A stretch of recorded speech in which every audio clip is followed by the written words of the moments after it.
Momen haru, bapak-bapak pengantar ban mobil diberhentikan polisi. Ketakutan ditilang, ternyata lakukan hal ini. Berawal dari seorang bapak-bapak di stop lantaran dirinya parkir mobil tidak pada tempatnya. Bapak-bapak tersebut diam saja saat dua polisi sedang memproses kesalahannya. Diketahui bapak-bapak tersebut seorang buruh pengantar ban mobil. Video tersebut diunggah oleh salah satu akun Instagram. Namun diketahui mobil itu pun bukan milik bapak-bapak tersebut, melainkan dirinya hanya buruh yang disuruh saja. Bukan punya orang, jawab bapak-bapak tersebut dikutip pada Sabtu 30 Maret 2024. Jadi ini nggak ditilang ya, cuma ditegur. Karena teguran presisi itu untuk melanggar tapi tidak ditilang, tapi ditegur menggunakan aplikasi.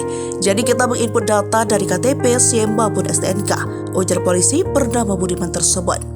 Lebih lanjut, bapak tersebut menjelaskan tugasnya, yakni harus menurunkan puluhan ban mobil yang begitu berat. Di akhir video, polisi itu pun menyuruh bapak-bapak itu buka dompet dan dia memasukkan uang untuk sedekah kepada beliau. Bapak-bapak itu pun menangis terharu sambil menyalami tangan polisi tersebut. Video haru itu pun lantas menuai banyak komentar positif dari para warganet.